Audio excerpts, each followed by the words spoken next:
বিসমিল্লাহির রহমানির রহিম। পরম করুণাময় ও অসীম দয়ালু আল্লাহর নামে শুরু। ومن أحسن قولا ممن دعا إلى الله وعمل صالحا وقال إنني من المسلمين.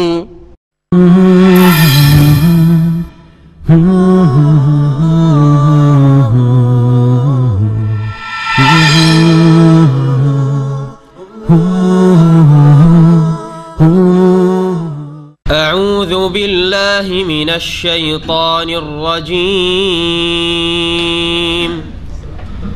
وما كان لمؤمن أن يقتل مؤمنا إلا خطأ ومن قتل مؤمنا خطأ فتحرير رقبة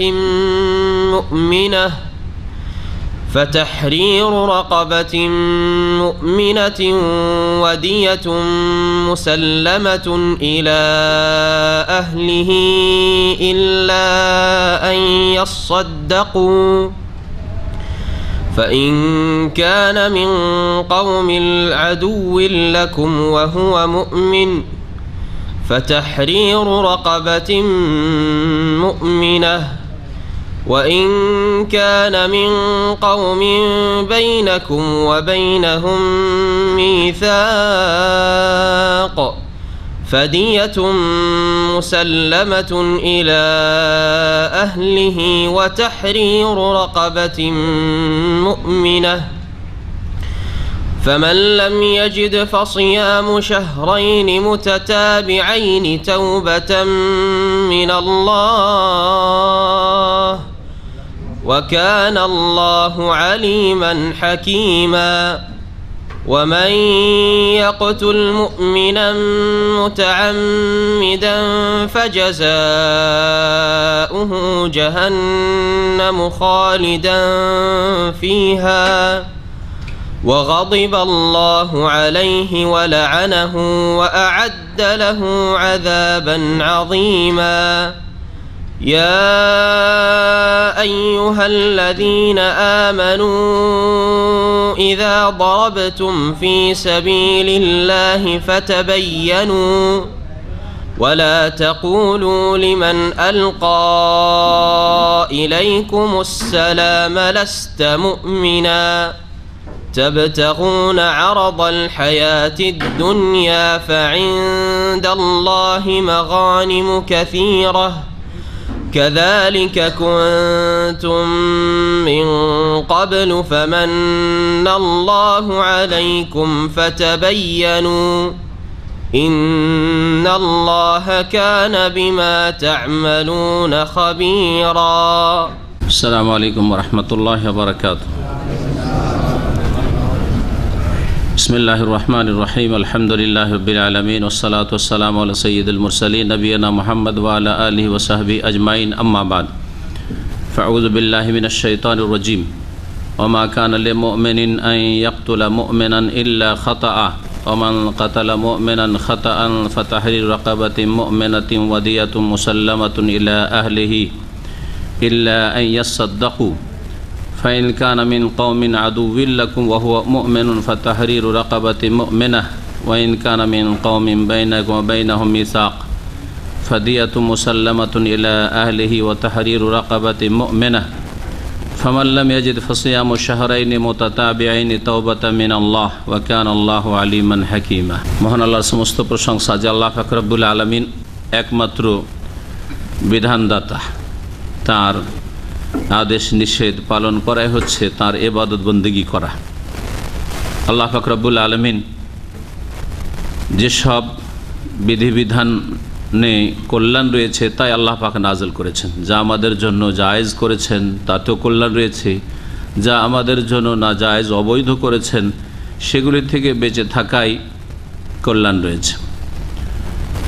সালাত এবং সালাম নাজিল হুসেন মুহাম্মদুর রাসূলুল্লাহ সাল্লাল্লাহু আলাইহি সাল্লামের প্রতি, যিনি কোরআন কারীমের তার কথা কাজের দ্বারা, আমলের দ্বারা, আখলাক চরিত্রের দ্বারা তাফসীর করেছেন। কানা রাসূলুল্লাহ সাল্লাল্লাহু আলাইহি ওয়াসাল্লাম খুলুকুহাল কোরআন, রাসূলুল্লাহ সাল্লাল্লাহু আলাইহি ওয়াসাল্লামের চরিত্রই ছিল কোরআনে কারীমের বাস্তবায়ন করা।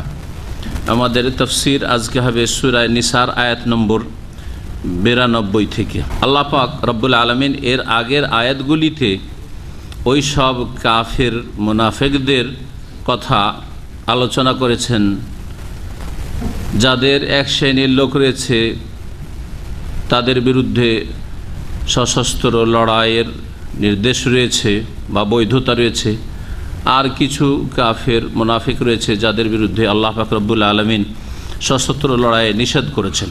এই বিষয়গুলি গত সপ্তাহে তাফসীরে এসেছে। তারপরে আল্লাহ পাক মুমিনদের কথা বর্ণনা করছেন যে মুমিনদের বিরুদ্ধে অস্ত্র ধারণ করা, লড়াই করা বা মুমিনকে হত্যা করা এর বিধান কি। মানুষের হত্যা বা মুমিনের হত্যা দুই রকম, একটা হচ্ছে ভুলবশত আর একটা হচ্ছে ইচ্ছাকৃত। প্রথম ভুলবশত হত্যা হলে কাতলে খাতা, ভুলবশত হত্যা হলে তার বিধিবিধান কি আল্লাহ পাক বর্ণনা করেছেন। আর তারপরে যদি ইচ্ছাকৃত কেউ কোনো মুমিন মুসলিমকে খুন করে তাহলে তার জন্য আল্লাহ পাকের আযাব শাস্তি কি রয়েছে বর্ণনা করেছেন। মহান আল্লাহ ইরশাদ করেছেন, ওমা কানা লিমুমিনিন আন ইয়াকতুলা মুমিনা, কোনো মুমিনের জন্য এটা হতেই পারে না যে কোনো মুমিনকে খুন করবে। মুমিন কখনো কোনো মুমিন মুসলিমকে খুন করতে পারে না। তাহলে মুমিনকে যারা খুন করে তারা আসলে তাদের ঈমানি চরিত্র নেই, বরং কুফরি চরিত্র রয়েছে। এটা কুফরির দাবি হইতে পারে, যে কুফরির দাবি যে মুমিনকে খুন করতে পারে, কাফের মুমিনকে খুন করতে পারে, কিন্তু মুসলিম কোন মুসলিমকে খুন করবে এটা হতেই পারে না।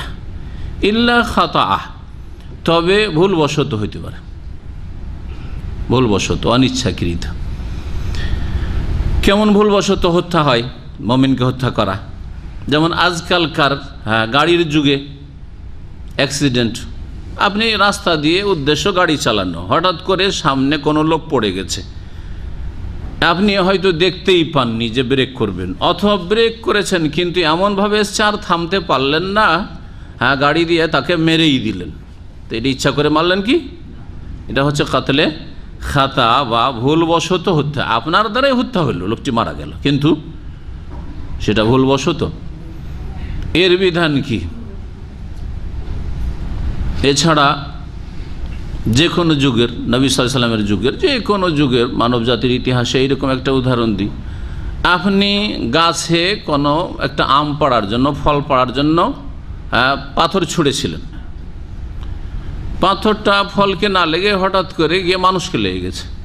মানুষকে মারা উদ্দেশ্য ছিল না, মানুষকে উদ্দেশ্য করে মারেননি, লেগে গেছে, মানুষকে মারা গেল। এটা কি? আপনার দ্বারা তো খুন হইল লোকটি, কিন্তু আপনি কি খুন করার ইচ্ছা করেছেন? ইচ্ছাকৃত না, এটা কি? ভুলবশত, কাতলে খাতা। জি, একে কাতলে খাতা বলা হয়। আর একটা বলছি উদাহরণ, আপনি ওই লোকটিকে মারছিলেন, যে লোকটি আপনার মারার কারণে মারা গেল, কিন্তু আপনি এমন অস্ত্র দিয়ে মারেননি যাতে সাধারণত মানুষ মারা যায়। এটা এই ছোট পাথর মেরেছেন, গিয়ে যে কোনখানে লাগলো, হঠাৎ করে লোকটা পড়ে মারা গেল। হতে পারে না? পারে না। একটা ঘুষি মারলে মানুষ কি সাধারণত মারা যায়? মারা যায় না। একটা ঘুষি মেরেছেন, হঠাৎ করে মরে গেল লোকটি। আগেরটার থেকে এটার পার্থক্যটা কি? আগেরটায় ওই লোকটিকে ইচ্ছা করে মারেননি, অন্য কিছুকে মারছিলেন, বা আপনি গাড়ি চালাচ্ছিলেন, গিয়েও লেগে গেল বা মারা গেল লোকটি, তাই না? মারছিলেন ফলের গাছে, কিন্তু লোকটিকে লাগলো, মারা গেল। হয়তো কোনো ভারী জিনিস যেটা মানুষকে লাগলে মারা যাবে, যেমন গাড়ির ধাক্কা মানুষকে লাগলে মারা যাবে, কিন্তু গাড়িতে ধাক্কা দেওয়া উদ্দেশ্য ছিল না, এটা হচ্ছে কাতলে খাতা, ভুলবশত। কিন্তু আর একটি ভুল হচ্ছে যেটাকে শিবে আমাদ, মানে পুরোপুরি ইচ্ছাকৃত নয়, কিন্তু ইচ্ছাকৃতর মতো, ইচ্ছাকৃত নয়, এটাও ভুল, এটাও ভুলবশতই। আসলে মারছিলেন এমন কিছু দিয়ে যেটা দিয়ে সাধারণত মানুষ মারা যায় না, কিন্তু লোকটি মারা গেল। এইখানে দাম্মাম সিকো মার্কেটের পাশে একটা ঘটনা ঘটেছে, যেই কেসে আমি কোর্টে ছিলাম অনেক আগে, আজকে থেকে 12-14 বছর আগে। এক লোক ইন্ডিয়ান অথবা বাংলাদেশি, সম্ভবত বাংলাদেশি ছিল, দুজনে গাড়ি চালাচ্ছিল অথবা কিছু, একজন আরবিয়ান বুড়ো আর ওই লোক সে। তারপরে আরবিয়ান খুব মেজাজ গরম করে, বুড়া মেজাজ গরম করে, তখন দুইজনে একটু নামানামি হয় গাড়ি থেকে, দুইজনে নেমে পড়ে। আর তারপরে শুধু এক ধাক্কা দেয়, ওকে মারে। প্রথম ওই সৌদি বুড়া আগে মারে, তখনই একটু ধাক্কা দেয় প্রতিহত করতে গিয়ে। ও ধাক্কা দেওয়া এই লোকটি পড়ে গিয়েছিল হাই প্রেশার, সাথে সাথে হার্ট অ্যাটাক করে মারা গেল, সাথে সাথে মারা গেল। কিন্তু কেস কি হলো, যে ধাক্কা দিয়েছিল যার কারণে মারা গেছে। তো সাধারণত একটা লোকে এইরকম ধাক্কা দিলে কি মরে যায়? তাহলে এই লোক কাতলে আমাদ, ইচ্ছাকৃত খুন করেনি, কিন্তু এটা কি ইচ্ছাকৃত ধাক্কা তো দিয়েছে, এমন না যে অন্য কিছুকে ধাক্কা দিচ্ছিল, ইচ্ছাকৃত ধাক্কা দিয়েছে। এটা হচ্ছে শিবে আমাদ। এটা এক ধরনের ভুল, কিন্তু এটাকে ফোকাহে কেরামরা শিবে আমাদ বলেছেন। তাহলে কয় রকমের খুন করা হইল? একটা হচ্ছে কাতলে আমাদ, ইচ্ছাকৃত ধারালো অস্ত্র দিয়ে দিলেন একবারে, গর্দনের ওপর। মানুষ মরে না ওতে? মারা গেল। এটা হচ্ছে ইচ্ছাকৃত খুন করা। দিলেন গুলি করে, মারা যায় না মানুষ, মারা গেল। আরেকটা হচ্ছে যে এমন কিছু দিয়ে ওকেই মারলেন, কিন্তু এমন কিছু দিয়ে মেরেছেন যেটাতে সাধারণত মানুষ মরে না, পাখি মরে কিন্তু মানুষ মরতে পারে না, মারা গেল। এটা হচ্ছে শিবে আমাদ। এটাও এক ধরনের ভুল, কিন্তু সেটাকে ফোকাহারা বলেছেন ইচ্ছাকৃতের মতো, কারণ ওই লোকটিকে টার্গেট করে যেহেতু মারা হয়েছে, কিন্তু সাধারণত এটা তো মরণ হয় না। আর এটা হচ্ছে কাতলে খাতা, মারছিলেন অন্য কিছুকে বা অন্য কাউকে, লেগে গেল ওকে দিয়ে মারা গেল। এটা হচ্ছে ভুলবশত। জি, যদি ভুলবশত হত্যা হয় তাহলে তার জন্য করণীয় কি? দুটি ফরজ কাজ রয়েছে আল্লাহ বলছেন। প্রথম কথা, মমিন কোনো মানুষকে ইচ্ছা করে মারতেই পারে না কোনো মমিনকে। কাফেরের ক্ষেত্রেও যদি তার সাথে চুক্তি থাকে, মুআহাদ, তাকে নিরাপত্তা দেওয়া হয় মুস্তামান, অথবা সে মুসলিম সংখ্যাগরিষ্ঠ দেশে সেখানে স্থায়ীভাবে বসবাস করে জিজিয়া দিয়ে জিম্মি, তাহলে তাদের খুন হালাল নয়, তাদের মারা হারাম অমুসলিমদেরকে। একমাত্র কোন কাফের হালাল? যেই কাফের আপনাকে খুন করতে চায়, হারবি। এই বিধানগুলি এর আগে আলোচিত হয়েছে। বাকি থাকলো আরেক দল মুমিন। তাহলে কাফেরদেরকে 3 ভাগে ভাগ করলাম, তারপরে 3 ভাগ না 4 ভাগে ভাগ করলাম, আর তারপরে মুমিন। মানুষকে 5 ভাগে ভাগ করা যেতে পারে। মুমিনকে কোনো মুমিন, মুসলিমকে কোনো মুসলিম খুন করতেই পারে না ইল্লা খাতা, তবে ভুলবশত হয়ে যেতে পারে। ওমান কাতালা মুমিনান খাতা, কোনো মুমিন মুসলিমকে কেউ যদি খুন করে দেয় ভুলবশত, তাহলে কি করণীয়? আল্লাহ বলছে 2টা ফরজ। ফাতাহরিরু রাকাবাতি মুমিনা, একজন মুমিন দাস অথবা দাসী স্বাধীন করতে হবে। একজন মুমিন দাস, কৃতদাস অথবা কৃতদাসী স্বাধীন করা কর্তব্য। ওয়াদিয়াতু মুসাল্লামাতুন ইলা আহলিহি, এবং মৃত নিহত ব্যক্তির পরিবারকে রক্তপণ দিতে হবে। মানে ওকে যে খুনি, সে কি করবে? রক্তপণ দেবে। রক্তপণ হচ্ছে 100 উটের মূল্য। 100 উটের মূল্য, সে বিভিন্ন স্তরের সেই উটগুলি হবে, যেগুলি ফিকার কিতাব বিস্তারিত আলোচনা এসছে। যেই লম্বা ফিকার আলোচনা আমরা এখানে করব না। এটা প্রয়োজন হবে কোথায়? আদালতে প্রয়োজন হবে যদি ইসলামিক বিচার থাকে। তো বড়ই দুঃখের বিষয় যে অধিকাংশ মুসলিম দেশে ইসলামের বিচার নেই, ইসলামী আইনের বাস্তবায়ন নেই। সুতরাং এগুলি কথা তেমন আর বিস্তারিত আমাদের শুনিয়ে লাভ নেই। আল্লাহ পাক যেন ইসলামী আইনের বাস্তবায়ন সকল মুসলিম শাসককে তৌফিক দান করেন, এবং তাদের সকলকে আল্লাহ পাক হেদায়েতের রাস্তা দেখেন, দিন দুনিয়ার কল্যাণ করার তৌফিক দান করেন। ইসলামী আইনের বাস্তবায়নেই নিরাপত্তা কায়েম হতে পারে। দেশে কখনোই নিরাপত্তা কায়েম হবে না মানুষের তৈরি করা আইন দিয়ে, পশ্চিমা মানবরচিত বিধান দিয়ে। এই বিষয়টি যেন মুসলিম শাসকদেরকে বোঝার তৌফিক দান করেন। তাহলে 2টি ফরজ কি? ভুল করে একটা লোকে অ্যাক্সিডেন্ট করে দিয়েছেন, আল্লাহ না করে, তাহলে কি করতে হবে? একজন গোলাম আজাদ করতে হবে, দাস অথবা দাসী। কিন্তু তার জন্য শর্ত হচ্ছে সে মুমিন যেন হয়, এই ক্ষেত্রে শর্ত রয়েছে। তাহলে কাফের দাস দাসী আজাদ করলে হবে না। দাস দাসী আজকাল নেই, মুমিন নেই, কাফের নেই, কিছুই নেই আজকাল। তাহলে এটা অফ কি হবে? সে আয়াতের শেষে তাহলে তার বিকল্প ব্যবস্থা কি আছে আসছে। আর কি করতে হবে? দিয়াত, রক্তপণ দিতে হবে, ক্ষতিপূরণ। এ তো চলে গেল, এ বেঁচে থাকলে তার বাপ মাকে দেখাশোনা করতো, তার ভাই বোনদের দেখাশোনা করতো, সংসারটার খরচ খরচা বহন করছিল, কে করবে? তো রক্তপণ দেন, রক্তপণ দেন। ইল্লা ইয়াসাদ্দাকু, ইয়াসাদ্দাকু মানে ইয়াতাসাদ্দাকু, তবে তারা যদি দান করে দেয়, সাদকা করে দেয়। মৃতের পরিবার, নিহতের পরিবার যদি দান করে দেয়, মানে ছেড়ে মাফ করে, দান করে দাও মানে এখানে ক্ষমা করে দেয়, যে এত টাকা তোমাকে লাগছিল, এত লাখ রিয়াল লাগছে, আমরা পুরোটাই ক্ষমা করে দিলাম, অথবা কিছু ক্ষমা করে দিলাম, অর্ধেক দাও, 5 লাখ লাগছে, 1 লাখ দাও। যে কোনো সমঝোতে আসতে পারে, পুরোপুরি মাফ করতে পারে, আংশিক মাফ করতে পারে, পুরোটাই দাবি করতে পারে, যে তাদের অধিকার রয়েছে। আল্লাহ পাক এই ক্ষমা করে দাওকে সাদাকা বলেছেন। কেন সাদাকা বলে? আল্লাহ তো বলতে পারতেন যে ইল্লা ইয়াফু, ক্ষমা করে দিত, কারণ এখানে উৎসাহিত করা হয়েছে যে তোমার এই ক্ষমা করে দেওয়া সাদকার সওয়াব দেবে। সুতরাং হে মৃতের বা নিহতের পরিবার, তোমরা যদি এইরকম অসচ্ছল ব্যক্তি হয়, বেচারা ভেসে আছে 2-4-5 বছর ধরে জেলে, রক্তপণের টাকাও দিয়ে তো দিতে পারছে না, আর নিজের পরিবারও না কেউ হয়তো মরছে অভাবে, কাজকর্ম করার সুযোগ পাচ্ছে না, তো এই ক্ষেত্রে যদি তাকে মাফ করে দাও, তাহলে এটা তোমাদের সাদকা বলে গণ্য হবে, যেন উৎসাহিত করা হয়েছে একটা শব্দ দিয়ে কোরআনে কারিমে। সাদকা করলে যেমন সওয়াব রয়েছে গরিব দুঃখীকে, তেমনি এই ব্যক্তি ইচ্ছা করে যেহেতু খুন করেনি তোমাদের আপনজনকে, সুতরাং তাকে মাফ করে দাও তোমাদের পক্ষ থেকে যেন সাদাকা। ফাইন কানা মিন কওমিন আদুউন লাকুম, এখন তো ছিল মুমিনের ক্ষেত্রে এটা, যে একজন মুমিন মুসলিম আর একজন মুসলিমকে ভুলবশত মেরে দিয়েছে,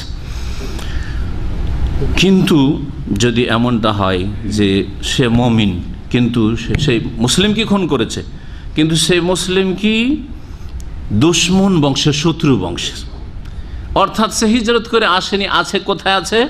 শত্রুদের মাঝে বাস করে, কাফেরদের মাঝে বাস করে।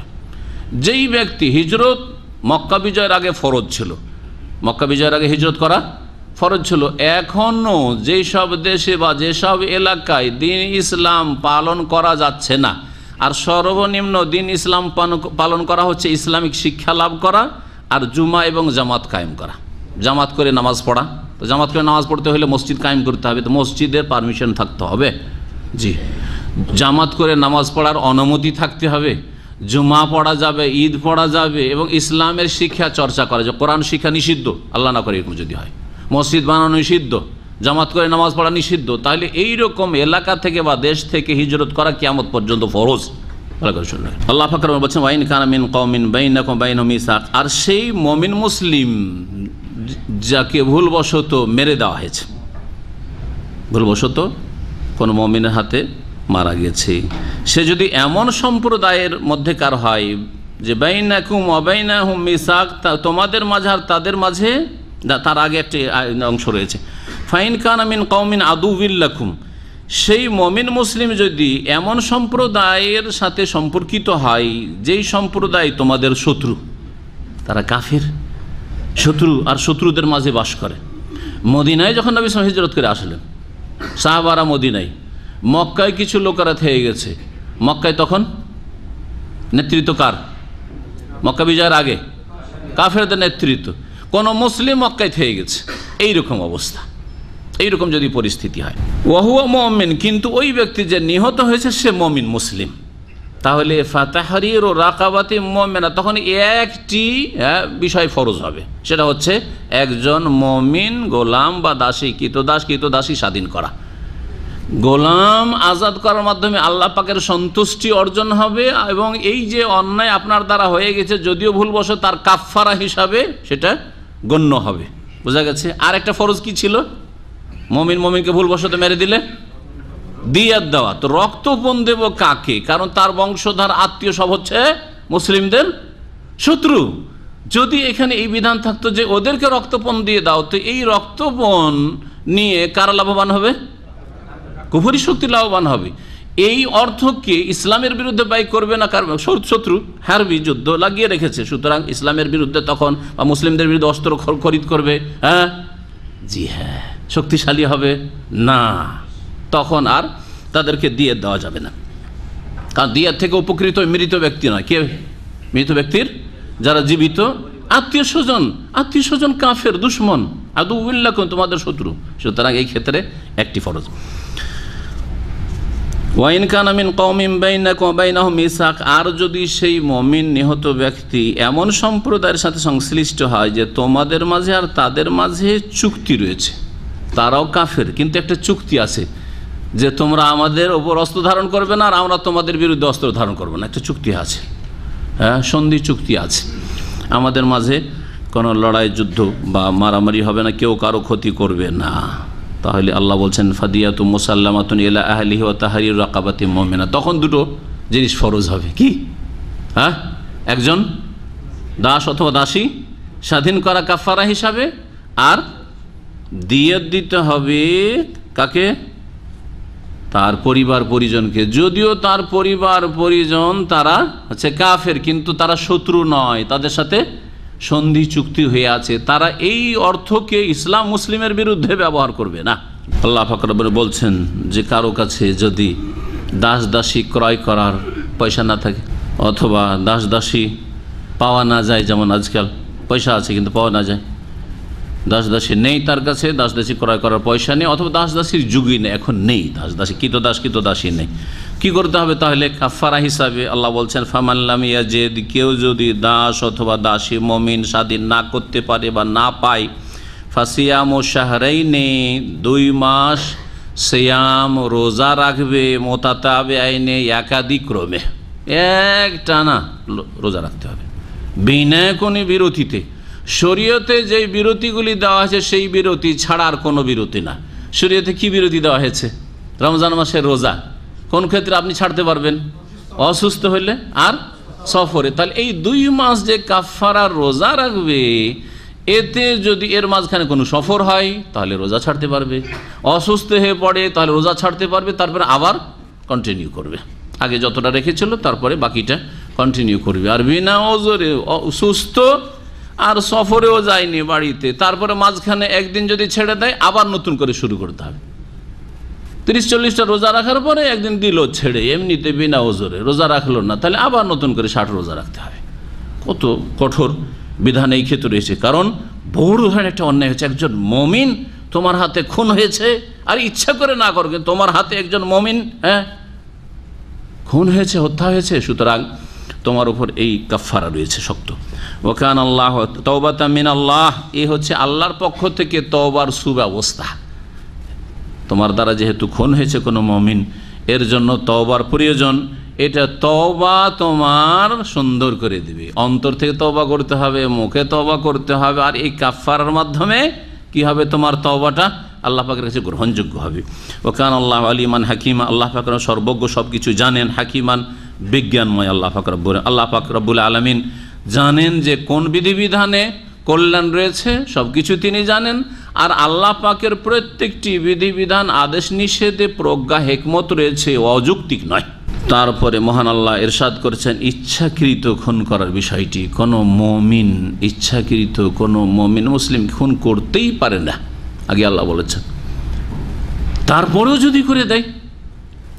যদি করে দেয় তাহলে তার ঈমানি ভ্রাতৃত্বের কোনো রকমের পরোয়াই করল না। এই জন্য মুমিন মুসলিমকে খুন করাকে কুফরি বলে আখ্যায়িত করা হয়েছে। সেবাবুল মুসলিমে ফুসুকুন ওয়া কিতালুহু কুফরুন, নবী সাল্লাল্লাহু আলাইহি ওয়াসাল্লাম বলছেন, সহিহ বুখারী হাদিস। মুসলিমকে গালাগালি করা হচ্ছে ফাসেকের কাজ, নাফরমান, আল্লাহ এবং রাসূলের বিরুদ্ধাচরণকারীর কাজ। আর ওয়া কিতালু, মুমিন মুসলিমের বিরুদ্ধে লড়াই করা, মারামারি করা, গ্রাম্য লড়াই, সামাজিক লড়াই, রাজনৈতিক লড়াই, এক দল আরেক দলের বিরুদ্ধে মারামারি, এসবগুলি হচ্ছে কুফরুন, কুফরি কাজ। নবী করিম সাল্লাল্লাহু আলাইহি ওয়াসাল্লাম বলেছেন কুফরি কাজ, নিয়ামতের কুফরি, এটা নিশ্চিত। আর বড় কুফরি এর সম্ভাবনা আছে, কারণ যেই ব্যক্তি মুসলিমকে খুন করতে পারে, যদি হালাল মনে করে তো বড় কাফের, হালাল মনে করছে না, আবেগে মারবো তো ছাড়বো, মারবো, এই ব্যক্তি এত বড় অপরাধ করলো যে আজকের এই বড় ফাসেক কালকে বড় কাফের হইতে পারে, ইসলাম থেকে বেরিয়ে যেতে পারে। যে ব্যক্তি মুসলিমকে খুন করার জন্য দুঃসাহসিকতা দেখাতে পারে, তার দুনিয়ার স্বার্থের জন্য, জমি জায়গার জন্য, অথবা নেতৃত্বের জন্য, অথবা অন্য কোনো দুনিয়ার গরজ স্বার্থের জন্য, সেই ব্যক্তি কুফরির মতো অপরাধ করলো। বড় কাফের হয় না, কখন বড় কাফের হয়? হালাল মনে করলেন। মুসলিম হলে কি হবে? ওর রক্ত হালাল যদি কেউ বলে সে বড় কাফের, ভালো করে শুনে, সে মুসলিমই নয়। হালাল মনে করে না, কিন্তু আবেগে ওকে না মেরে আমি বসছি না, মারবো ওকে। তাহলে সেই ব্যক্তি আল্লাহর নিয়ামত যে ইসলামিক ভ্রাতৃত্ব, ইন্নামাল মুমিনুনা ইখওয়া, এই নিয়ামতের সাথে কুফরি করল, অকৃতজ্ঞতা প্রকাশন। এবং আজকের এই নিয়ামতের কুফরি কালকে বড় কুফরিতে নিমজ্জিত করবে তাকে। এই হচ্ছে ব্যাখ্যা। আরেকটি হাদিস শুনে প্রিয় নবী সাল্লাল্লাহু আলাইহি ওয়াসাল্লাম বলছেন, সহিহ বুখারীতে রয়েছে, লা তারজিউ বাদি কুফারা, আমার পরে তোমরা কাফের হয়ে ইসলাম থেকে ফিরে যেও না। ইয়াদরিবু বাদুকুম রিকাবা বাদিন, কিসের মাধ্যমে ইসলাম থেকে ফিরে যাওয়া, মুরতাদ হয়ে যাওয়া? যে তোমাদের এক মুসলিম আর এক মুসলিমের গর্দন মারবে, গর্দন উড়িয়ে দেবে। ইয়াদরিবু বাদুকুম রিকাবা বাদ, এক মুসলিম আর এক মুসলিমকে খুন করবে, এর মাধ্যমে তোমরা আমার পরে ইসলাম থেকে ফিরে কাফের হয়ে। কুফারা বলেছেন নবী সাল্লাল্লাহু আলাইহি সাল্লাম। কোন অপরাধকে? মুমিন মুসলিমকে খুন করাকে। আর আজকে মুসলিম দেশের পত্র পত্রিকা দেখেন কিভাবে একজন মুসলিম আর একজন মুসলিমকে দুনিয়ার সামান্য গরজের জন্য, আর বড়ই যদি গরজ হয়, দুনিয়া কোনো মূল্য রাখে না, দুনিয়ার সমস্ত গরজ ধ্বংস হয়ে যাক, কিন্তু আপনার ইমানের হেফাজত হোক, আপনার জান্নাতের হেফাজত হোক, আপনি জাহান্নাম থেকে সুরক্ষিত থাকেন, এটা হচ্ছে আপনার বড় চিন্তার বিষয়। সুতরাং আপনার জমি বেইমানি করেছে, টাকা দিচ্ছে না, আপনার এই করেছে সেই করে, যাই করুক না কেন, আল্লাহ পাককে বিচার দিয়ে দেন। আল্লাহ পাক এর চাইতে বড় আযাব দিতে সক্ষম।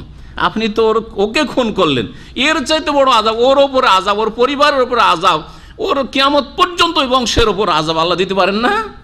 জি হ্যাঁ, ওই নসল থেকে কোনো ভালো মানুষই পয়দা হবে না, এই আযাব দিতে আল্লাহ সক্ষম। আপনার হাতে নেই। যাকে খুন করলেন ওর ছেলে অনেক বড় লোক হয়ে গেল, হইতে পারে না? পারে না। সুতরাং আল্লাহর উপর বিচারটা ছেড়ে দিলে আপনার জন্য আরও ভালো হইত, আরও ভালো হইত। জি, একটু ধৈর্যের প্রয়োজন রয়েছে। এই জন্য ধৈর্যের জন্য বারবার আল্লাহ পাক উপদেশ দিয়েছেন, এবং ধৈর্যশীলকে আল্লাহ পাক ভালোবাসেন। মহান আল্লাহ ইরশাদ করছেন, যারা ইচ্ছাকৃত মুমিনকে খুন করে তাদের শাস্তি সম্পর্কে, ওমাই ইয়াকতুল মুমিনা মুতাআম্মিদা, আর যেই ব্যক্তি কোনো মুমিন মুসলিমকে খুন করবে ইচ্ছাকৃতভাবে, ইচ্ছাকৃত খুন করা হচ্ছে এমন অস্ত্র দিয়ে, ভারী অস্ত্র, সে ধারালো হোক অথবা কোনো ভারী জিনিস হোক, যেটা দিয়ে সাধারণত মারলে কী হয়ে যায়, মানুষ বাঁচে না, এই ইচ্ছা করে ওকে টার্গেট করে মারল, ওর শাস্তি এক শাস্তি, ফাজাযাউহু জাহান্নাম, তার শাস্তি হচ্ছে জাহান্নাম। জাহান্নাম নিশ্চিত, এক শাস্তি জাহান্নাম। সুবহানাল্লাহ। জাহান্নামে বিশ্বাস আছে কি না? বিশ্বাস আছে। জানি নাই মুসলিম খুনিদের বিশ্বাস আছে কিনা, জানি নাই বেনামাজিদের বিশ্বাস আছে কিনা, শুধু মৌখিক দাবি এদের। জি, ফাজাযাউহু জাহান্নাম খালিদান ফিহা, 2 নম্বর শাস্তি, শুধু জাহান্নামে গিয়ে কয়েকদিন বা কয়েক বছর কয়েক মাস পরে উঠে আসবে না, চিরকাল সেখানে থাকবে, চিরকাল বসবাস করে। কোথায়? চিরকাল শাস্তি চলতে থাকবে জাহান্নামে। এর ব্যাখ্যা কি? তাহলে কি বড় কুফরি? কারণ কাফের একমাত্র চিরস্থায়ী জাহান্নামী। তাহলে যে মুসলিমকে খুন করলো, আল্লাহ বলছেন খালিদান ফিহা, যে বলেছেন, এর ব্যাখ্যা কি? এর কয়েক রকম ব্যাখ্যা করেছেন মুফাসসিরিনগণ। তার মধ্যে 1 নম্বর ব্যাখ্যা দিয়ে শুরু করি। 1 নম্বর ব্যাখ্যা হচ্ছে যে চিরস্থায়ী জাহান্নামে থাকাটাই তার আসল পানিশমেন্ট, আল্লাহর পক্ষ থেকে শাস্তি। এরই সেই যোগ্য, চিরস্থায়ী জাহান্নামে থাকারই সে যোগ্য অপরাধ করেছে, এমন অপরাধ করেছে, তার উপযুক্ত শাস্তি হচ্ছে চিরস্থায়ী জাহান্নামে থাকা। হাযা জাযাউহু লাউলা রাহমাতুল্লাহ, যদি আল্লাহ পাকের রহমত না হইতো তার তৌহিদের কারণে, তার 5 ওয়াক্ত সালাতের কারণে, আবার নামাজও নেই, খুনি নামাজও নেই। আমাদের দেশের খুনিদের তো নামাজ থাকে না, আছে নাকি? আমাদের দেশের নামাজ খুনিদের আবার তৌহিদ আছে নাকি? আল্লাহ পরকাল বলে ভয় আছে নাকি? তাহলে আগেই তো ইমান ভঙ্গ করা আছে, ওদের ইমান আগেই নষ্ট হয়ে আছে, কুফরি ইসলাম থেকে বেরিয়ে আছে। ভালো করে শুনে রাখেন বিষয়টি। কিন্তু এমন খুনি ধরেন মুসলিমকে খুন করে দিয়েছে, কিন্তু সেই ব্যক্তির তৌহিদ ঠিক আছে, কোনো শিরকে নেই, হ্যাঁ, কুফরিতে নেই, আখেরাত সম্পর্কে তার ঈমান আছে, চিন্তা আছে, হ্যাঁ, 5 ওয়াক্ত নামাজ কায়েম করে। তার দ্বারা হয়তো ইচ্ছাকৃত খুন হয়ে গেছে আবেগে বা কোনো কিছুতেই, হ্যাঁ, শয়তান তাকে প্ররোচিত করেছে, তার আসল শাস্তি হচ্ছে চিরকাল জাহান্নামের। কিন্তু আল্লাহ পাকের রহমত রয়েছে মুয়াহ্হিদের ওপর, মুসল্লির ওপর, যে চিরকাল রাখবেন না, চিরকালকে আল্লাহ পাক দীর্ঘকালে রূপান্তরিত করবেন, অথবা দুনিয়ার কোনো শাস্তি দিয়ে তার কাফফারা করে দেবেন, অথবা নবী সাল্লাল্লাহু আলাইহি ওয়াসাল্লামের শাফাতে তার কিছু হবে, দিয়ে তার আযাব হালকা হতে পারে। দুনিয়ার আযাব যেমন হয়, অমুকের মৃত্যুদণ্ড হয়েছে, হয় না হয় না, এটা হচ্ছে তার সরকারি আসল শাস্তি। তারপরে দেখা গেল যে তার মৃত্যুদণ্ডকে রূপান্তরিত করা হইলো, বদলে দেওয়া হলো কিসে, যাবজ্জীবন কিসে, জেলে, হ্যাঁ, আজীবন জেলে, 15 বছর জেলে। কিন্তু আসল শাস্তিটা কি ছিল? মৃত্যুদণ্ড। ঠিক ওই রকমই আল্লাহ পাকের পক্ষ থেকে খনির মুসলিমকে যে খুন করে তার আসল শাস্তি চিরকাল জাহান্নামে থাকা। কিন্তু যেমন বললাম, তাওহীদ ঠিক থাকে, 5 ওয়াক্ত সালাত যদি ঠিক থাকে, আখিরাতের প্রতি ঈমান ঠিক থাকে, তাহলে হতে পারে যে আল্লাহ পাক রব্বুল আলামিন বিভিন্ন উপায়ে তার আযাবকে চিরস্থায়ী করবেন না, চিরস্থায়ী একমাত্র কাফের হবে। কিন্তু সেই খুনি যদি ঈমান ভঙ্গকারী হয়, হ্যাঁ, বিভিন্ন কারণে, তাহলে সে অলরেডি চিরস্থায়ী জাহান্নামে যাওয়ার হকদার হয়ে আছে। আর এই খুন করা তার আযাবকে আরও আযাবের উপর বৃদ্ধি করবে। জিদনাহুম আযাবান ফাওকা আযাব, আল্লাহ যেমন কোরআনে বলেছে, আযাবের উপর আযাব বৃদ্ধি পাবে। আর একটি ব্যাখ্যা, খালেদান মানে হচ্ছে হ্যাঁ চিরকাল, এটা একটা অর্থ। আর একটা হচ্ছে দীর্ঘকাল। খালেদান মানে কি? দীর্ঘকাল, এটা হচ্ছে দ্বিতীয় অর্থ। আমরা নিজের ভাষায় কিন্তু ব্যবহার করি। আমরা যারা এখানে 20-30 বছর সৌদি আরবে আছেন, হ্যাঁ, তারা গ্রামে গেলে কি বলে লোকেরা? চিরকাল আপনি থেকেই গেলেন বিদেশে, হ্যাঁ, আর মনে হয় ফিরবেন না চিরকাল। অথচ বয়স 60 বছর ধরেন, আর এখানে 20 বছর হয়েছে, তাহলে 40 বছর তো দেশেই কেটেছে। তো চিরকাল কোথায় হলো? কিন্তু আপনার 20-25 বছর থাকার কারণে লোকেরা কি বলছে? চিরকাল থেকেই গেলেন বিদেশে, আপনি আর ফিরবেন না। হ্যাঁ, জি হ্যাঁ।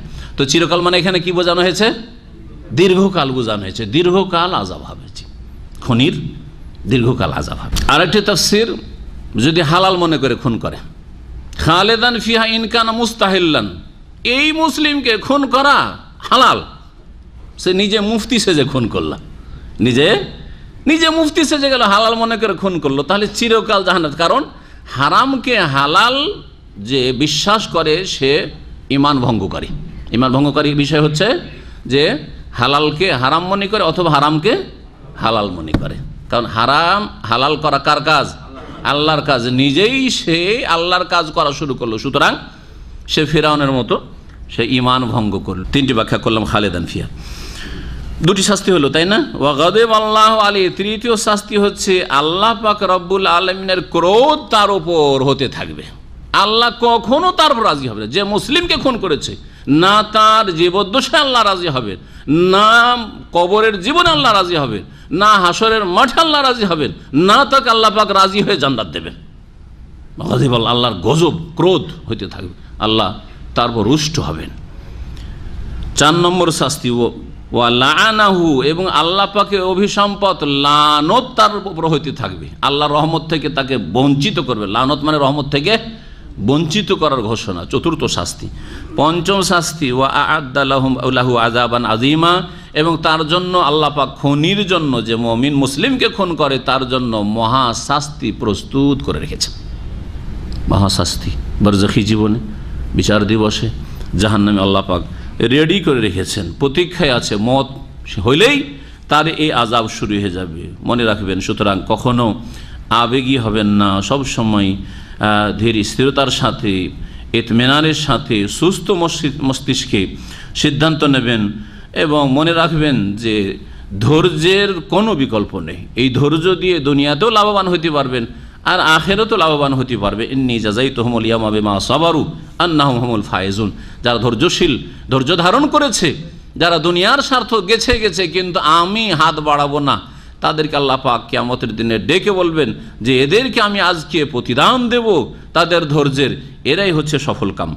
আল্লাহ পাক রব্বুল আলামিন তারপরে আর একটি বিধান বর্ণনা করছেন, সেটা হচ্ছে কোনো মানুষ, নবী মুহাম্মদ রাসূলুল্লাহ সাহাবায়ে কেরামদেরকে, মুমিনদেরকে, কিয়ামত পর্যন্ত যারা সকলকে আল্লাহ পাক সম্বোধন বলেছেন, মুমিন মুসলিমদেরকে, যে কোনো মানুষ হয়তো অমুসলিম ছিল, আর তারপরে তোমার সামনে যখন আসলো আর দেখলো যে এখন তো লড়াইয়ের সময়, ওদের সাথে হয়তো সশস্ত্র লড়াই চলছে, জেহাদের পরিস্থিতি, যখন বদর ওহুদ চলেছে, এইরকম পরিস্থিতি যখনই থাকবে কিয়ামত পর্যন্ত বা যখন ছিল, আপনার সামনে এসে হয়তো আত্মরক্ষার জন্য সে লা ইলাহা ইল্লাল্লাহ পড়ে নিল, লা ইলাহা ইল্লাল্লাহ পড়ে নিল, অথবা এমন কিছু করলো যার মধ্যে প্রকাশ পেল যে সে মুসলিম, যেন সে বলতে চাইছে আমি কি মুসলিম, তারপরেও সন্দেহের ভিত্তিতে আপনি তাকে খুন করবেন, এটা আপনার জন্য হারাম, জায়েজ না।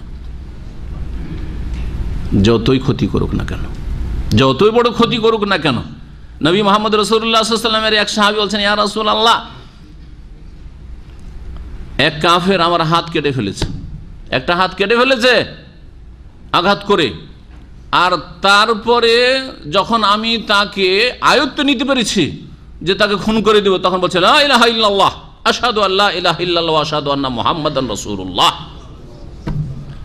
এখন আমি কি করব? আমি খুন করব না? বলছেন না। সুবহানাল্লাহ, দ্বীন ইসলাম কত উত্তম চরিত্র শিখিয়েছে। দ্বীন ইসলাম ব্যক্তি স্বার্থকে একেবারে দমন করে রেখে দিয়েছে। হাত ছুটে পড়ে আছে, এই ব্যক্তি আমার হাতকে শেষ করে ফেলেছে, আমাকে হত্যা করতে চেয়েছে, পারলে আমাকে পুরোপুরি হত্যা করতো, তারপরও এই 1 মিনিটের মধ্যে কালিমা পড়ে নিয়েছে, সুতরাং তার রক্ত আমার জন্য হারাম হয়ে গেছে। আর তার হাত কাটা তো দূরের কথা, আর তাকে মেরে ফেলা তো দূরের কথা, তার 1 ফোঁটা রক্ত আমার জন্য প্রবাহিত করা হারাম। কে পারবে ধৈর্য ধারণ করতে? অত সহজ বিষয় নয়। একমাত্র ঈমানের বাঁধন যদি মজবুত থাকে, আল্লাহ ভীরু তাকওয়ার বাঁধন যদি মজবুত থাকে, তাহলে হইতে পারে। এইরকম ফেরেশতা চরিত্রের মানুষ তৈরি করেছেন নবী মুহাম্মদ রাসূলুল্লাহ সাল্লাল্লাহু আলাইহি ওয়াসাল্লাম। এমনিতে রাহমাতুল আলামিন না, নাম শুধু রাহমাতুল আলামিন, কাজে নাই এমনটা নয়। আমরা খুব দাবি তো করি, দাবি শুধু না, প্র্যাকটিক্যাল করতে, বাস্তবে পরিণত করতে হবে। সাহেব বলছেন, ইয়া রাসূলুল্লাহ, ও তো আমার হাত কেটে ফেলেছে, হাত ছুটে পড়ে আছে, আর ওকে মারবো না? বলছে না, মারতে পারবে না। তুমি যদি এখন মেরে দাও, ইন কাতালতাহু, তুমি যদি এখন ওকে খুন করো, ফাইন্নাহু ইয়াকুনু মিসলাকা, সে তোমার মতো হয়ে যাবে, ওয়া তাকুনু মিসলাহু, তুমি তার মতো হয়ে যাবে, একটু আগে যেমন ছিল। তার মানে কি? হ্যাঁ, একটু আগে সে জাহান্নামী ছিল, তুমি জাহান্নামী হয়ে যাবে। আর একটু আগে তুমি মুসলিম ছিলে, তুমি কি হয়ে যাবে? তুমি জান্নাতি ছিলে, তুমি জাহান্নামী। জি হ্যাঁ, আল্লাহ পাক কি বলছেন শুনেন। ইয়া আইয়ুহাল্লাযীনা আমানু ইযা যারাবতুম ফি সাবিলিল্লাহি ফাতাবায়ানু, হে মুমিন সকল, তোমরা যখন আল্লাহর রাস্তায় ভ্রমণ করবে, সফর করে, এখানে দারাবা মানে ভ্রমণ করা, সফর করা। দারাবা মানে প্রসিদ্ধ অর্থ হচ্ছে মারা, প্রহার করা, হ্যাঁ, মারা, মার দেওয়া, দর্ব, হ্যাঁ, তাই না? আর দারাবা মানে এখানে কি হলো? সফর করা, ভ্রমণ করা।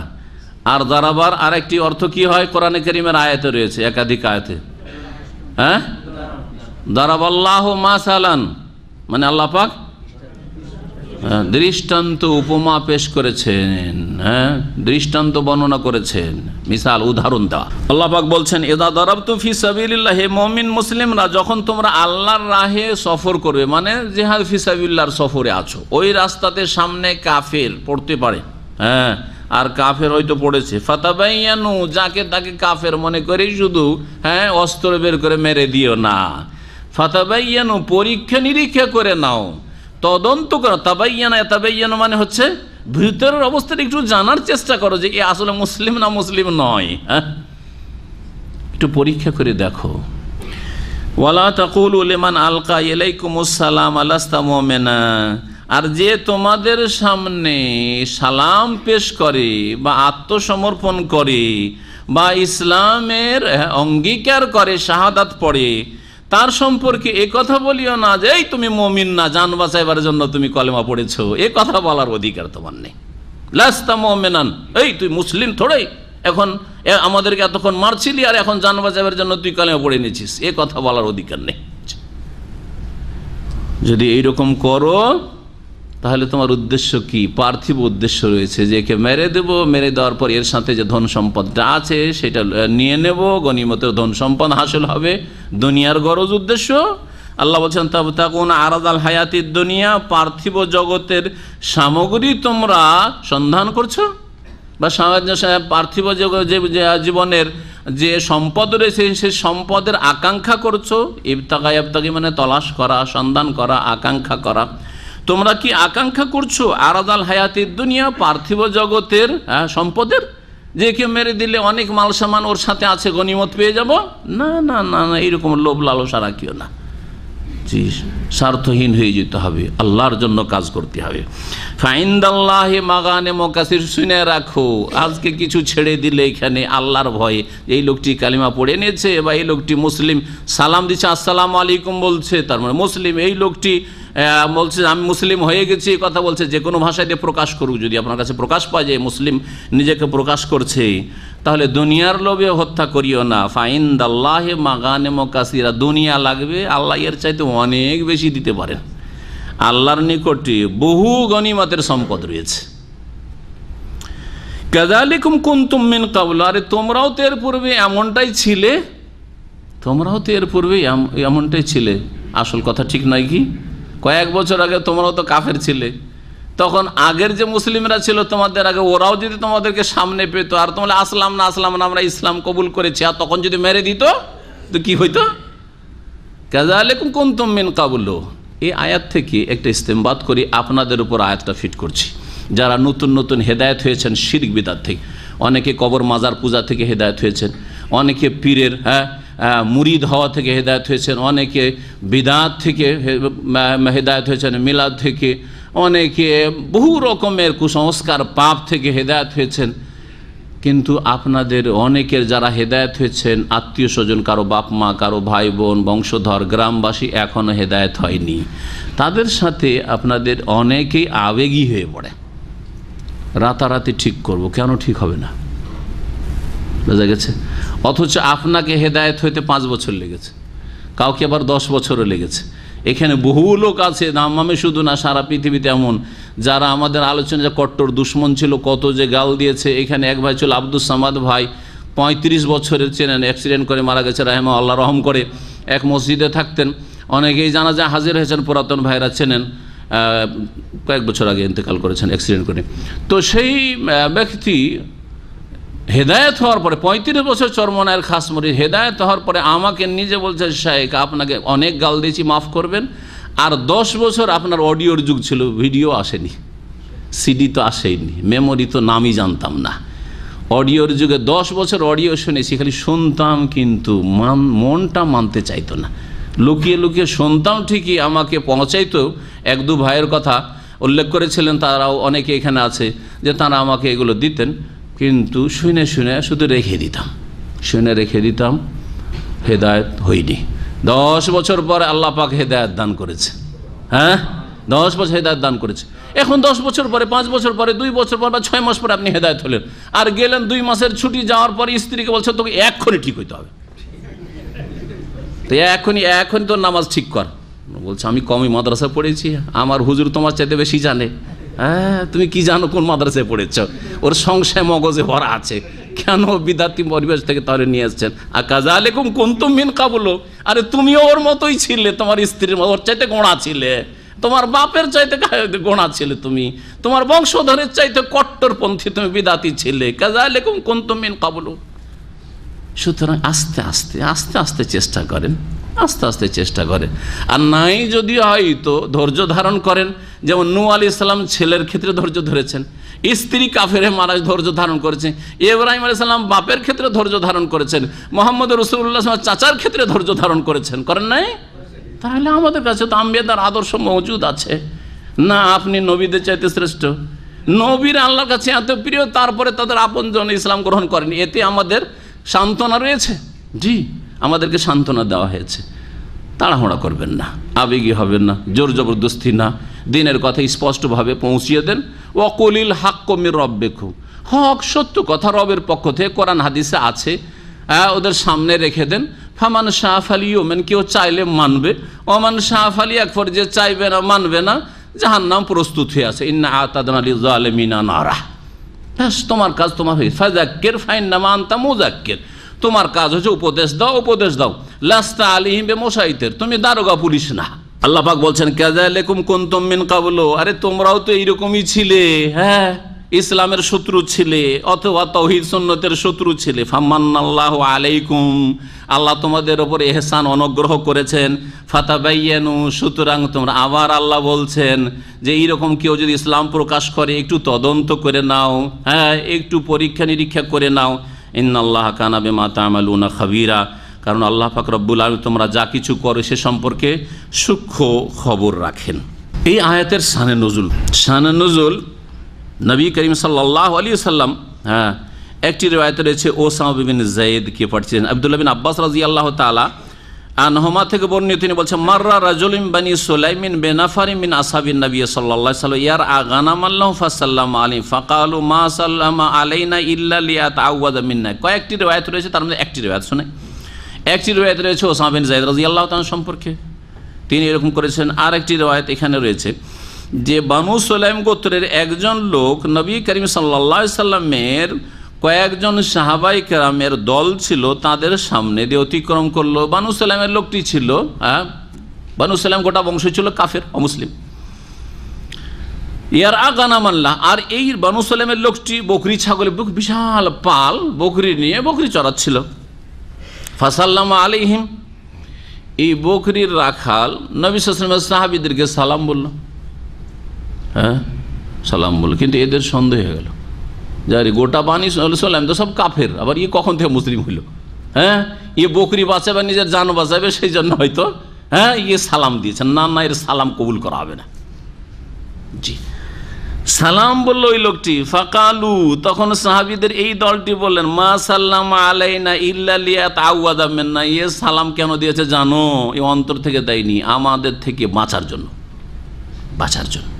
ফামাদু আলী ফাকাতালুহু, তারা অস্ত্র বের করে ওকে দিল হত্যা করে, যে কাজ হয়ে গেছে, গনিমতের মাল পেয়ে গেছি। ওয়াতাও বেগানামেহি আন নবী সাল্লাল্লাহু আলাইহি ওয়াসাল্লাম, আর গনিমতের এই বকরির পাল নিয়ে নবী সাল্লাল্লাহু আলাইহি ওয়াসাল্লামের কাছে হাজির। ফানাজালাত হাজিলা, তখন এই আয়াত নাযিল হইল, আরে সালাম দিয়েছে মানে মুসলিম, কেন তাকে হত্যা করলে? অন্যায় কাজ করেছো, এইরকম কাজ ফাতাবাইয়ানু। জি, ওসামা বিন যায়েদের রিওয়ায়াত যেটি রয়েছে লম্বা, তাতে রয়েছে যে ওনাকে একবার দায়িত্বশীল করে কয়েকজন সাহাবাই কেরামকে নিয়ে অভিযানে পাঠানো হয়েছিল।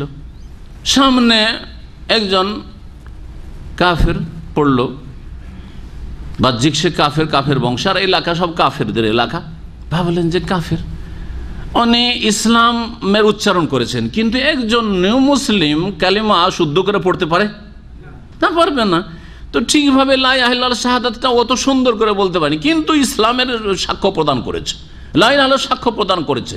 তার ভাষাটা ওই রকম স্পষ্ট ছিল না। সন্দেহ হয়ে গেল যে না না না না, মুসলমান হয়নি, আসলে আমাদের থেকে আত্মরক্ষার জন্য এরকম হয়েছে। ওসামা বিন রাদিয়াল্লাহু তাআলা আনহু তাকে হত্যা করে দিলেন। সাহাবারা বললেন ইয়া রাসূলুল্লাহ, একটা লোক এরকম কলেমা পড়ছিল, কিন্তু ওসামা বিন যায়েদ বললেন যে দেখো, ই আসলে জান বাঁচাবার জন্য কলেমা পড়েছে, দেখো কলেমা পড়তে ঢং নেই, কলেমা পড়তে পারেন না, ঠিক করে হত্যা করে দিয়েছে। নবী করিম সাল্লাল্লাহু আলাইহি ওয়াসাল্লাম খুব দুঃখিত হলেন, আর ওসামা বিন যায়েদকে বারবার করে শাসন করলেন যে কি কাজ করেছো তুই? আকাতালতাহু বাদা মা ক্বালা লা ইলাহা ইল্লাল্লাহ, আরে লা ইলাহা ইল্লাল্লাহ বলার পরে ওকে খুন করেছো? বলছে বালা ইয়া রাসূলুল্লাহ, না আমি ইয়া রাসূলুল্লাহ, হ্যাঁ ও কলম পড়েছিল, কিন্তু ভালো করে কলম পড়তে পারে না, তো ও আসলে মুসলমান না, তো আমাদের বাঁচার জন্য এই কাজ করেছে। হাল্লা শাকাকতা আন কলবিহি, ওর অন্তরটা ফেড়ে দেখনি, বক্ষটা ফেড়ে চিরে দেখনি? তুমি দেখেছো যে সত্যি বলেছে না মিথ্যা বলেছে? এইটা দেখার অধিকার কোথায়? এটা আল্লাহর দেখার অধিকার, আল্লাহর হক, অন্তর্যামী আল্লাহ। কলেমা পড়েছিল, সাথে সাথে ছেড়ে দেওয়া উচিত ছিল, কেন খুন করলে? ওসামা বিন যায়েদ বলছেন, আর এরকম আরও ঘটনা বর্ণনা করা হয়েছে, যে ঘটনাগুলি বলছে মনে হইল যে সেই দিন আমি ইসলাম গ্রহণ করলাম, সেই দিন প্রথম মুসলিম হইলাম। জি, নবী করিম সাল্লাল্লাহু আলাইহি ওয়াসাল্লাম এমনভাবে ধমক দিলেন আর আক্ষেপ করলেন।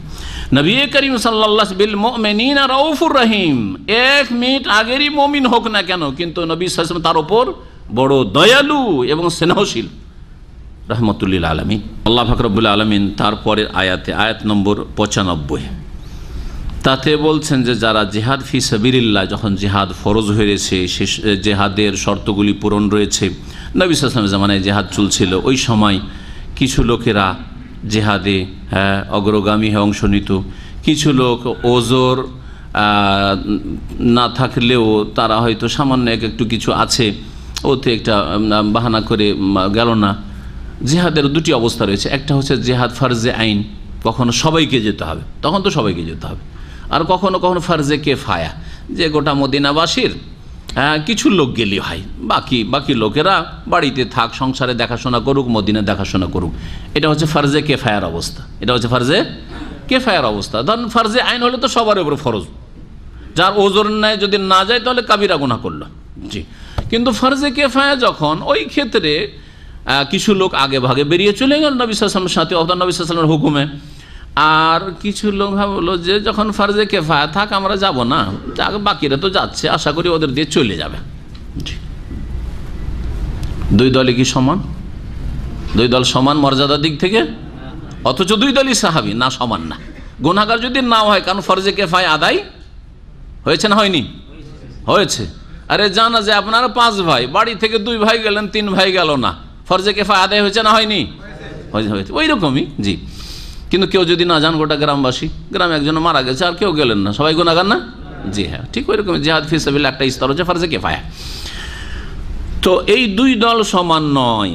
জি, তবে যদি ওজোর থাকে, একজন খোঁড়া, আরেকজন অন্ধ, আরেকজন অসুস্থ, চলতে পারে না, বিছানা থেকে উঠতে পারে না, তো জিহাদে যা করবে কি? কিন্তু অন্তরে নিয়ত আছে, আল্লাহ যদি আমাকে সুস্থ রাখতেন তাহলে আমি জিহাদে আগে ভাগে অংশ নিতাম। নেকি সমান পাবে না? পাবে না? পাবে।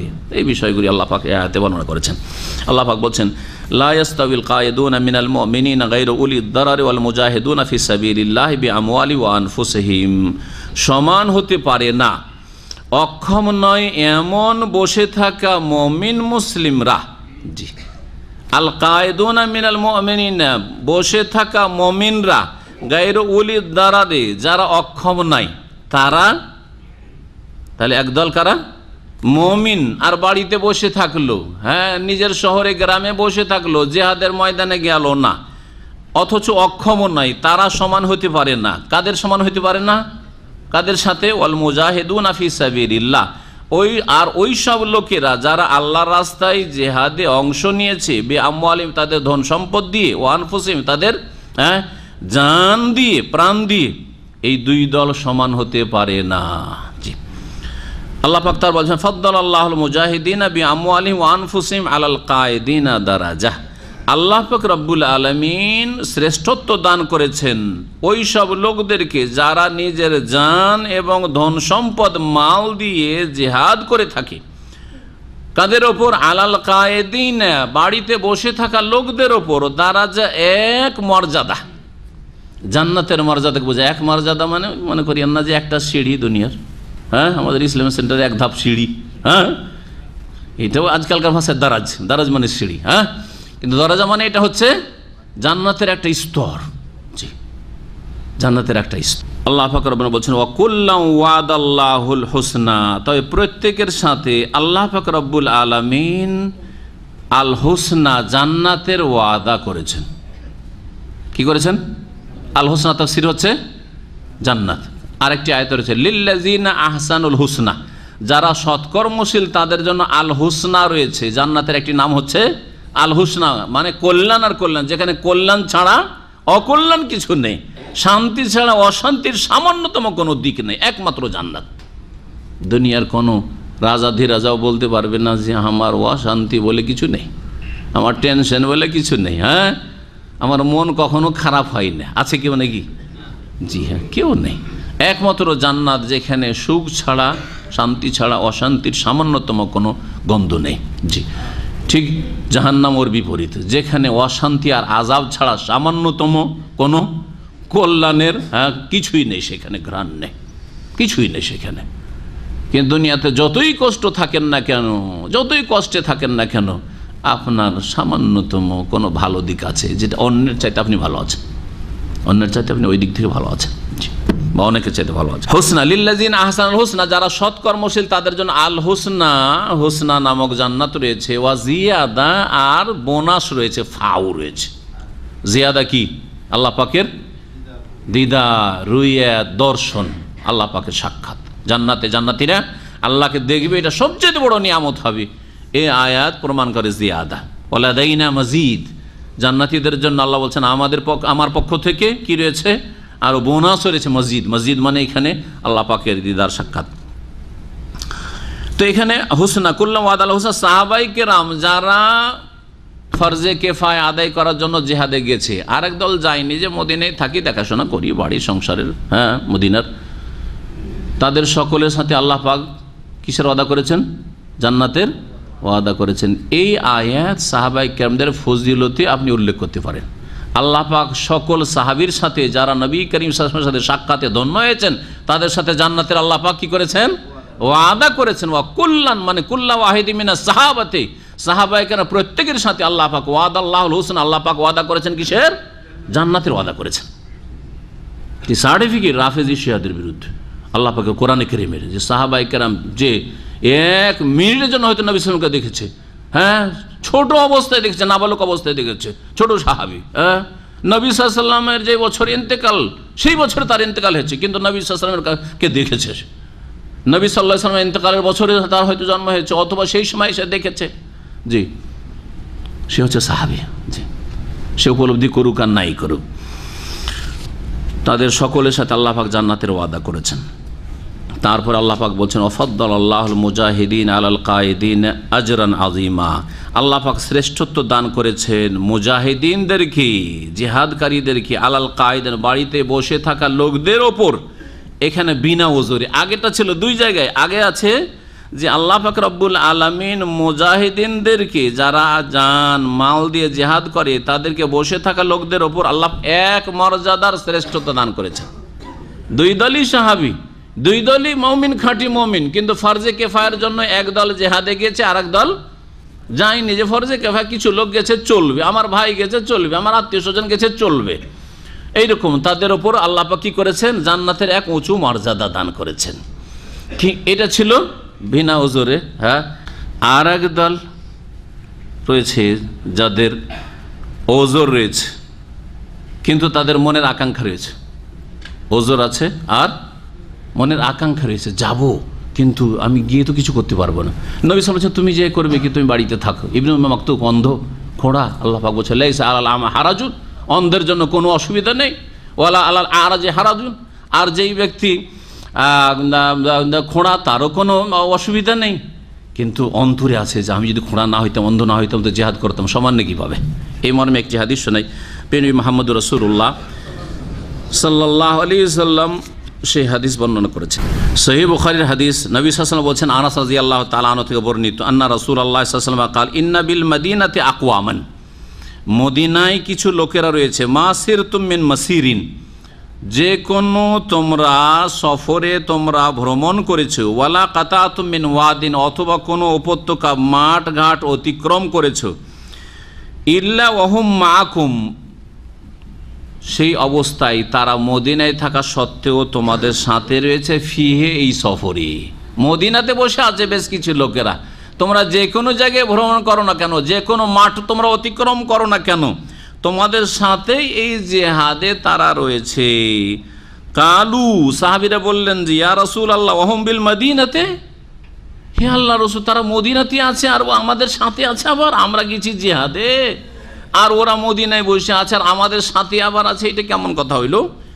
কালা নাম, নবী সাল্লাল্লাহু আলাইহি ওয়াসাল্লাম, হ্যাঁ তারা তাও তোমাদের সাথেই রয়েছে।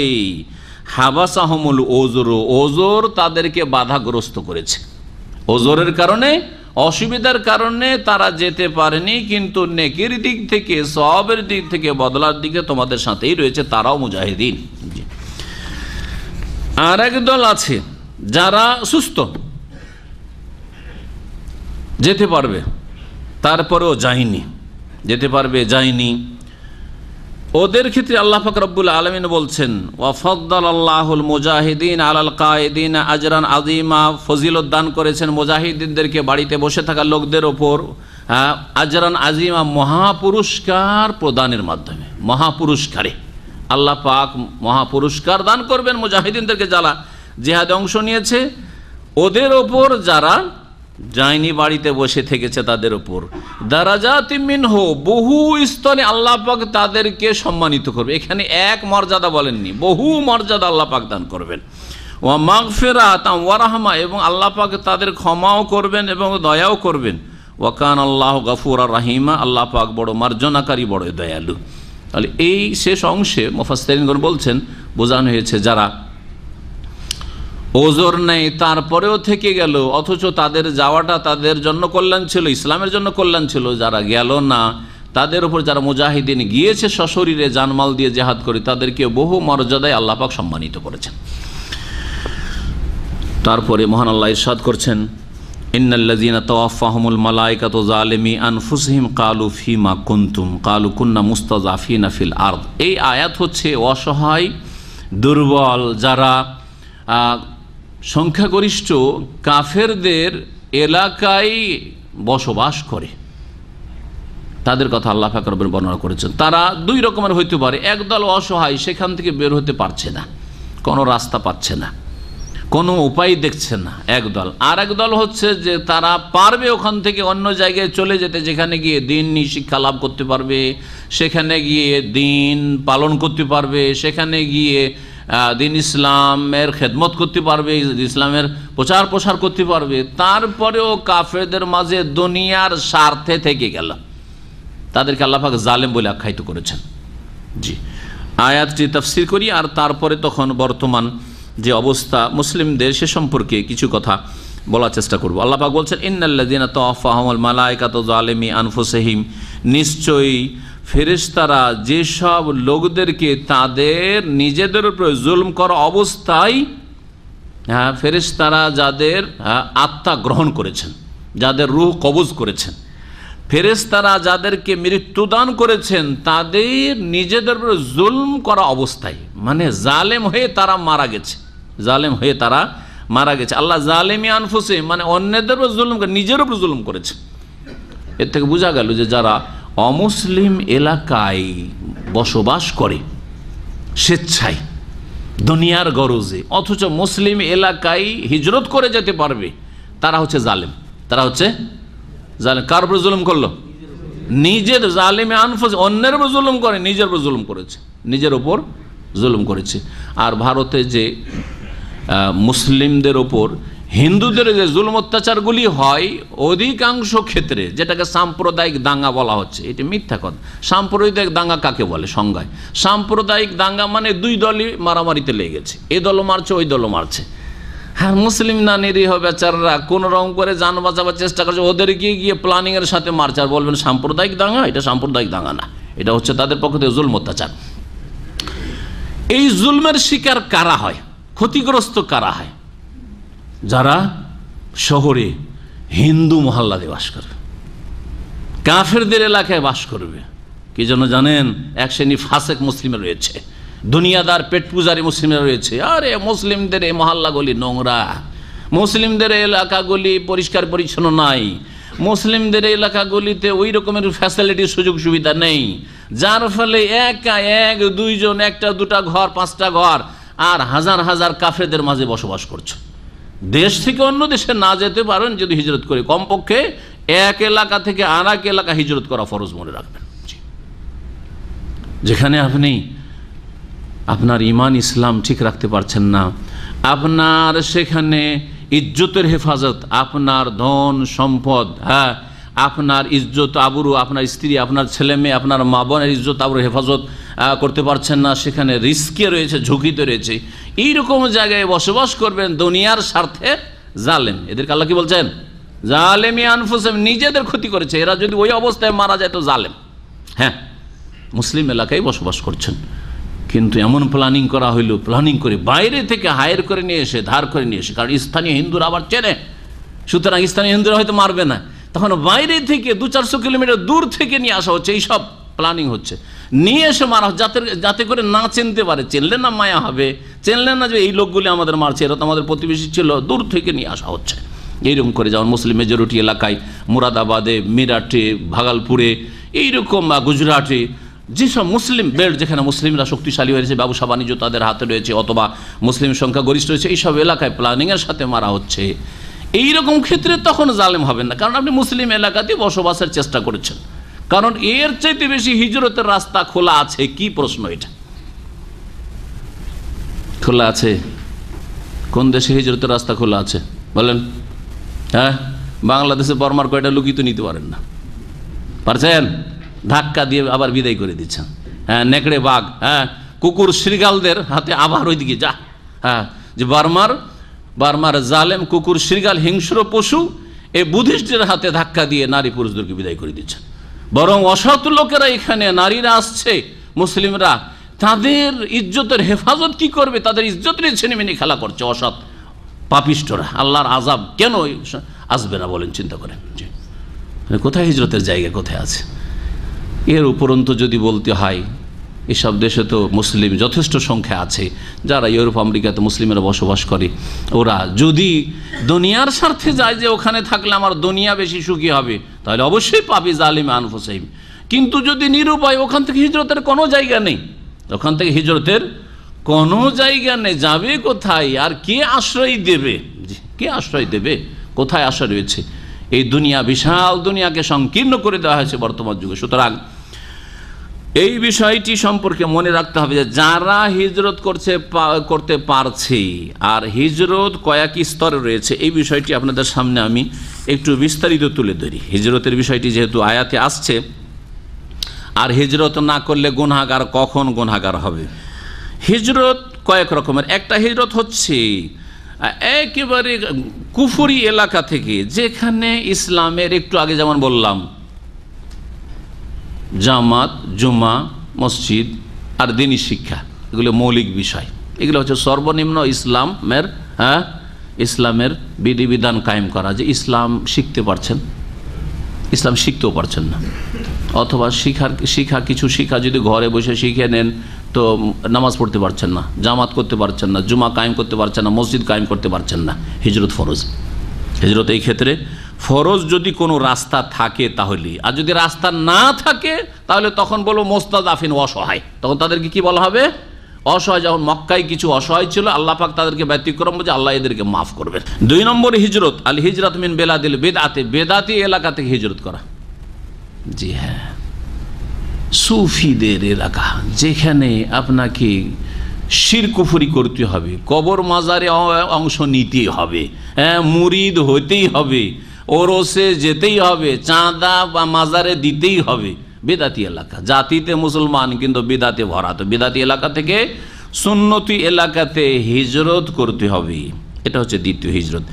তৃতীয় হিজরত হচ্ছে আল হিজরত মিন বেলাদিন গালাবা আলাইহাল হারাম, এমন এলাকা থেকে, এমন দেশ বা শহর থেকে হিজরত করা যেখানে হারাম বিস্তার লাভ করেছে, হালালভাবে জীবনযাপন খুব মুশকিল। কিন্তু আমি যদি এখান থেকে কিছু দূর সরে যাই বা অন্য কোথাও সরে যাই, সেখানে হালালভাবে জীবনযাপন করতে পারবো। ওখানে হালাল খাওয়ার কোনো ব্যবস্থা নেই, হালাল রোজগারের ব্যবস্থা নেই। হ্যাঁ, আমার মদের হোটেলে চাকরি করতে হবে, শুকুরের গোস্ত পরিবেশন করা হয় সেই হোটেলে চাকরি করতে হবে, আর পয়সার জন্য চলে গেছেন আপনি পশ্চিমা দেশে ওইসব হোটেলে চাকরি করার জন্য, হারাম। ওখান থেকে হিজরত ফরজ। জি, এইরকমই যদি দেখা যায় এইসব এলাকায় সব গ্রামে সবাই হারাম খায়, এখানে হালাল খেয়ে পেটের ভাত হবে না, আপনি ওই গ্রাম থেকে হিজরত করবেন। যদি মুসলিম দেশে হোক না কেন, এক মুসলিম দেশের এক প্রান্ত থেকে আরেক প্রান্তে হিজরত করতে হবে এমন এলাকা থেকে। 4 নম্বরে, যেখানে হয়তো মসজিদ, ইসলামিক শিক্ষা, জামাত, জুমা এগুলো কায়েম করতে পারছেন, কিন্তু দিনের ক্ষেত্রে মুসলিমকে কষ্ট দেওয়া হচ্ছে, ইজ্জত আবরু নিরাপদ নয়, আপনার মা বোন মেয়েরা নিরাপদ নয়, আপনার ধন সম্পদ সেখানে নিরাপদ নয়, সেখান থেকে হিজরত করতে হবে। এইরকমই আর এক হিজরত হচ্ছে 5 নম্বরের হিজরত আল হিজরত মিন বালাদিন ইউখাফু মিনাল মারাজ, যদি দেখা যায় যে এই এলাকাগুলির আবহাওয়া দূষিত, এখানে ব্যাপক হারে রোগ বিপদ আপদ ছড়িয়ে আছে, বিভিন্ন রোগ ছড়িয়ে আছে, তাহলে সেখান থেকে হিজরত করবেন। একমাত্র মহামারীর ক্ষেত্রে, প্লেগের ক্ষেত্রে নবী সাল্লাল্লাহু আলাইহি ওয়াসাল্লাম নিষেধ করেছেন। কোথাও যদি মহামারী ছড়িয়ে পড়ে, হ্যাঁ, বসন্ত, আগে যেমন গুটি বসন্ত ছিল, কলেরা, এই রকমের যেগুলো প্লেগ বলা হয়, মহামারী ছড়িয়ে পড়েছে, তখন ওখানে আছেন অলরেডি, ওখান থেকে তখন পালানো যায় না, পালিয়ে গিয়ে অন্য এলাকাকে আক্রান্ত করতে পারেন, এই জন্য নিষেধ করা হয়েছে। কিন্তু যে আগে থেকেই জানেন বা এলাকায় দেখছেন খুব রোগ, আর এখানকার আবহাওয়া ছেলে মেয়েদের জন্য বা পরিবারের জন্য, আমাদের জন্য অশান্তির কারণ হয়ে পড়েছে, তো হিজরত রয়েছে এই ক্ষেত্রে।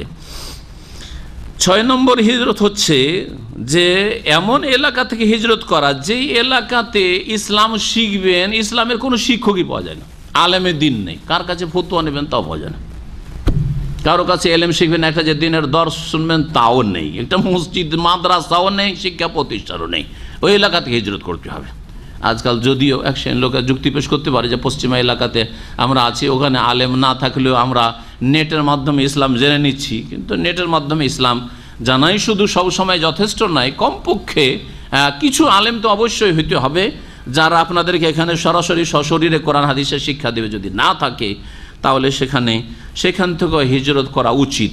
কখনো হয়তো ফরজ হবে না, এই হিজরতগুলি কখনো ফরজ হবে, কখনো মুস্তাহাব হবে, অবস্থা হিসাবে আপনার এই হুকুম হবে, কখনো ফরজ আর কখনো মুস্তাহাব হবে। আল্লাহু আলাম।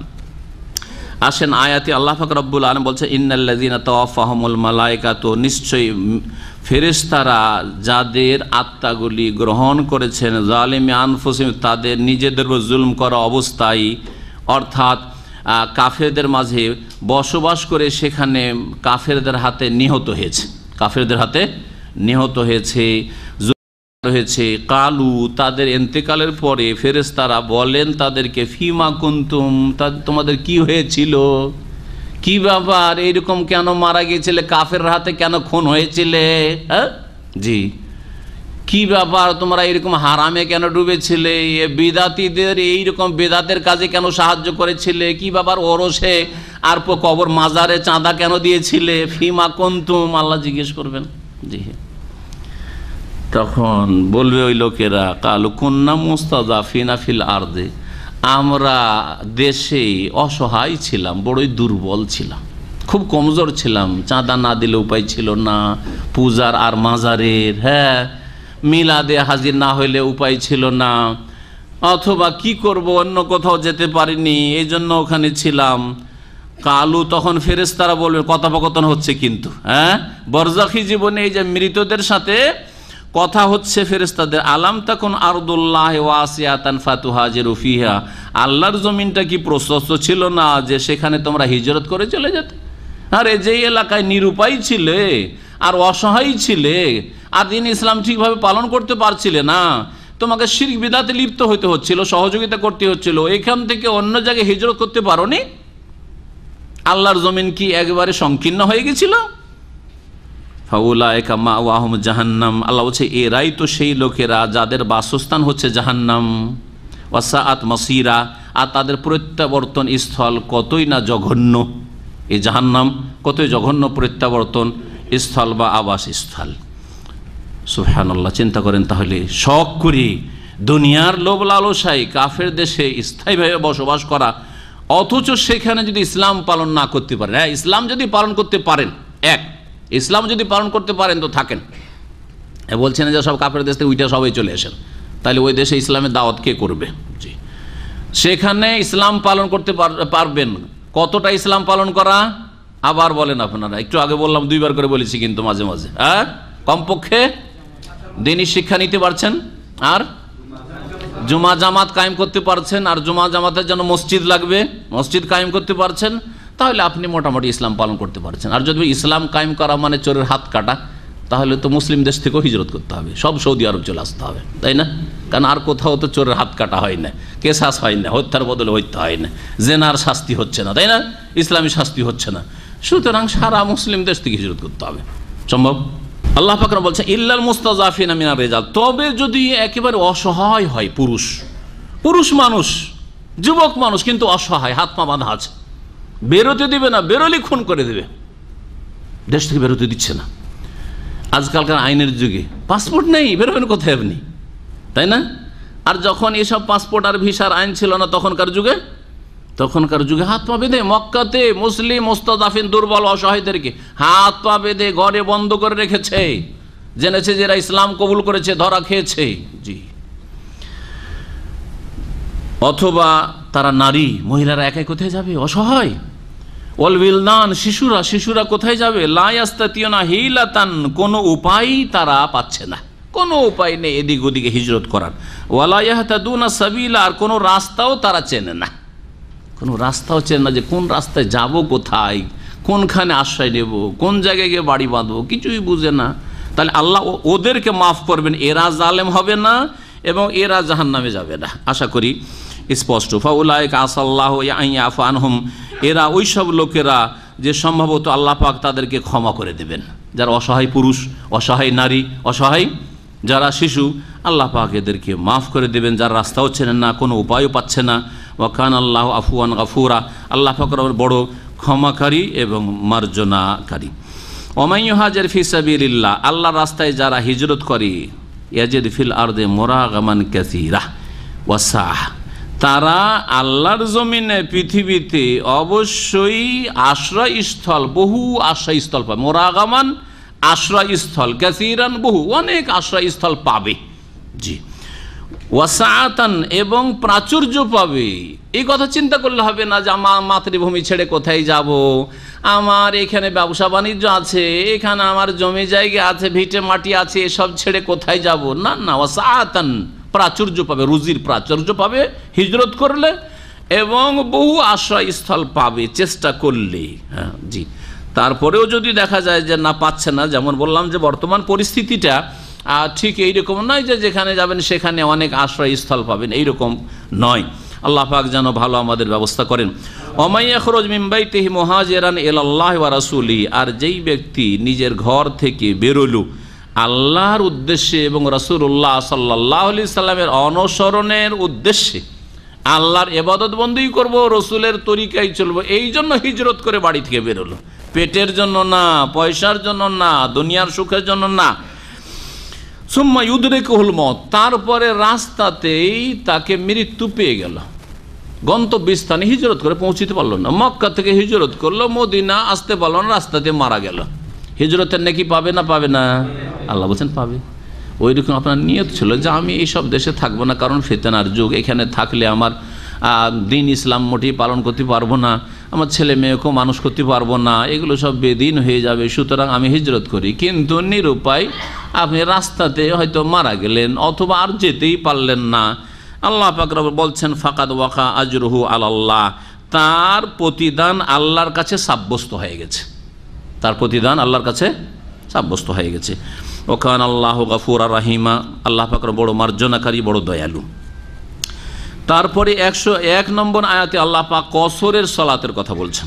কসরের সালাত বুঝেন কি? কসরের সালাত কি? হ্যাঁ, 4 রাকাত বিশিষ্ট নামাজকে 2 রাকাত পড়া। তাহলে কসর চলবে জোহরে, আসরে, হ্যাঁ, এশাই, মাগরিবে চলবে না? 3কে 2 করে নেব, চলবে না? হ্যাঁ, আলহামদুলিল্লাহ জানছেন, আমার 20-22 বছর যখন বয়স এরকম ঘটনা ঘটেছে। মাদ্রাসা ফারেক, দাওরা ফারেক, মাগরিবের কসর, মাগরিবের কসর কি ব্যাপার? মাগরিবের কসর বলছে 3 রাকাতে 2 রাকাত পড়লাম। জি হ্যাঁ, হাদিসে স্পষ্ট রয়েছে মাগরিবে কোনো কসর নেই, মাগরিবে কসর নেই, ফজরে কসর নেই। জি হ্যাঁ, তো আলহামদুলিল্লাহ আমাদের দেশের এক শ্রেণী বিদাতি মোল্লাদের এত গায়ের ঝাল আপনাদের তৌহিদ সুন্নাত আর সহিহ আকীদা শিখায় যে বলছে যে এখানে ক্লিন করতে যায় আরব দেশে, আর যাওয়ার পরে ইসলাম শিখে, ইসলাম শিখে, বলছে না বিদাতিরা। ওদেরকে বলছে তোদের দাওরা মুফতি ফতোয়া দিচ্ছে যে মাগরিবে কসর আছে। জি হ্যাঁ, তো কতটা শিক্ষাগত যোগ্যতা দাওরা ফারেক হয়ে হয়? সবার হয় না, অল্প কিছু, 2টা-1টা ভালো হচ্ছে, সেটা আলাদা কথা, শতকরা। আর তারপরে যদি শিক্ষা কাঠামোতেই বিদাত থাকে, ভেজাল থাকে, তাহলে তো আরও বালা মুসিবত। শিক্ষাটাই স্বচ্ছ নয়, পরিষ্কার পরিচ্ছন্ন না, বিদাতযুক্ত শিক্ষা। আর এখানে সৌদি আরব থেকে কাজকর্ম করতে এসে শিখে যাচ্ছে, হজ উমরা করে যাচ্ছে। আর এ বিদাতি মোল্লারা, এদের তো শুকরিয়া আদায় করা উচিত ছিল যে জাযাকুমুল্লাহ খায়র, তোমরা গিয়েছো রুজি রোজগার করার জন্য, আলহামদুলিল্লাহ হজও করে আসলে, উমরাও করে আসলে, আরে দিনও শিখে এসছো, মাশাআল্লাহ দাড়িটাও নিয়ে এসছো, আর টাকনার উপরে কাপড়টাও নিয়ে এসছো, মাশাআল্লাহ হালাল হারামটাও বুঝতে শিখেছো, তারও তো শুকরিয়া আদায় করা উচিত ছিল, খুশি হওয়া উচিত ছিল। কিন্তু দেখেন খুশি না হয়ে আরো না খুশ হয়। জি হ্যাঁ, বিদাতীদের কষ্ট লাগে আপনাদের হেদায়েত হতে। আল্লাহ পাক বলছেন ওয়াইজা দারাবতুম ফিল আরদি, যখন তোমরা ভ্রমণ করবে, সফর করবে জমিনে, পৃথিবীতে সফর করবে। এখানে দারাবা মানে সফর করা। ওয়াইজা দারাবতুম ফিল আরদি, যখন তোমরা সফর করবে আল্লাহর জমিনে, ফালাইসা আলাইকুম জুনাহুন, তোমাদের কোনো গুনাহ হবে না, আন তাকসুরু মিনাস সলাতে, সলাতে যদি কসর করো। সলাতে কসর করলে কি হবে না? কাসর মানে ঘটিয়ে দেওয়া। কাসরের আরবি অর্থ হচ্ছে, কাসর মানে হচ্ছে কি করে দেওয়া, কমিয়ে দেওয়া। এই জন্য বেটের লোককে, খাটোর লোককে কাসিরুন বলে। কি বলে?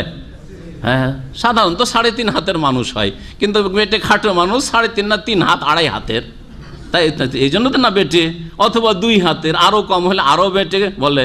জি হ্যাঁ, তো কসর করা। জি, 4 রাকাতকে 2 রাকাত করে দেওয়া। তোমাদের কোনো গুনাহ হবে না যদি সলাতে কি করো, নামাজে কসর করো। ইন খিফতুম আইয়াফতানাকুমুল্লাযিনা কাফারু, যদি তোমাদের আশঙ্কা হয় যে কাফেররা তোমাদেরকে বিপদগ্রস্ত করে দেবে, তোমাদের যদি ভয় হয় যে কাফেররা তোমাদেরকে ফিতনায় ফেলে দেবে, ক্ষতিগ্রস্ত করে দেবে, তাহলে তোমরা কসর করবে। কেমন কথা হইল? আয়াতে তো এটাই বলছে। আজকাল কাফের ভয় আছে নাকি? অন্তত সৌদি আরবে তো ভয় নেই, তাই না? তো এখানে তাহলে কসর নেই? হ্যাঁ, বাংলাদেশে কাফের ভয় আছে নাকি? ভয় নেই? হ্যাঁ, মুসলিম মহিলাদেরকে যে হোলি মাখাচ্ছে, আর কিছুই করতে পারছেন না, লা হাওলা ওয়ালা কুওয়াতা ইল্লা বিল্লাহ, কিছুই করতে পারছেন না। হ্যাঁ, তো কি বললো? ভয় নেই। হ্যাঁ, ইজ্জত হেফাজতে নাই, মা বোনদের ইজ্জত হেফাজতে নাই, এমন অবস্থা হয়েছে। আল্লাহ পাক এদেরকে হেদায়েত দান করেন। হ্যাঁ, শাসকদেরকে আল্লাহ পাক হেদায়েত দান করেন। এবং এই অপরাধে মুজরিম যে অপরাধগুলি করছে, এগুলি কুফরি কাজ, ভালো করে মনে রাখবেন। আর মুসলিমদের এক শ্রেণীর বখাটে ছেলেরা এই শয়তানি করে করছে। এরা চরিত্রহীন, লুচ্চা চরিত্রের। এদের উচিত শাস্তি হওয়া উচিত, আর না হলে কিয়ামতের দিন শাসক গোষ্ঠীকে জবাব দিতে হবে। যে মুসলিম প্রধান দেশে, যেখানে 90% জন মুসলিম, আর সেখানে হোলি মাখানো হচ্ছে। হ্যাঁ, ভারতও লজ্জা পেয়ে যাবে। ভারতে এইভাবে কখনো যে মুসলিম নারীদেরকে হোলি মাখাবে এরকম রাস্তায়, এরকমটা কখনো দেখা যায়নি। জি, আল্লাহ পাক রব্বুল আলামিন যেন আমাদের হেফাজত করেন এবং মুসলিমদেরকে ইসলামের দিকে ফিরে আসার তৌফিক দান করেন। আর এমনিতে বলবো, জনগণকে বলবো বা মা বোনদেরকে বলবো যে এই হোলির মতো এই নোংরামির এই পূজা, নোংরামির পূজা, কারণ কৃষ্ণ সারা রাত ধরে ধর্ষণ করেছে ওই রাধাকে বা রাধিকাকে, আর যার ফলে এখন রক্তিত হয়ে গেছে, এখন রক্ত ঢাকতে হবে, সেই জন্য রং মাখিয়ে একবার একাকার করে দিল। লুচ্চামি না? হ্যাঁ, জি হ্যাঁ, এই লুচ্চামির ইতিহাস আসলে এটা চরিত্রহীনতার ইতিহাস। তো কথা হচ্ছে যে আল্লাহ পাক রব্বুল যেন আমাদের হেফাজত করেন। মা বোনদেরকে বলবো যে এইরকম অসৎ দিনে, অশুভ দিনে বাড়ি ঘরের বাইরে না যাওয়া উচিত, ইজ্জতের সাথে থাকতে চান তা। আল্লাহ পাক রব্বুল বলছেন, ইন খিফতুম আন ইয়াফতানাকুমুল্লাযিনা কাফারু, তোমাদের যদি ভয় লাগে যে কাফেররা তোমাদেরকে বিপদগ্রস্ত করে দেবে, তাহলে কসর করলে কোনো গুনাহ নেই। তাহলে বোঝা গেল যে ভয় না থাকলে কসর করা যাবে না। কিন্তু এইটি ফতোয়া কারো না। হ্যাঁ, এই ফতোয়া কারণ একমাত্র ইমাম আবু ইউসুফ থেকে একটি riwayat রয়েছে, তিনি বলছেন যে ভয় থাকলে কসর, আর না হলে কসর না। তো এই ফতোয়া হানাফি মযহাবও মানে নেই, আর কেউ মানেনি, কোনো মযহাবে নেই। বরং কসরের বিধান সকলের জন্য, ভয় থাক আর নাই থাক। তো এই যে অংশটুকু আল্লাহ কোরআনে বলেছেন, এটার উদ্দেশ্য কি?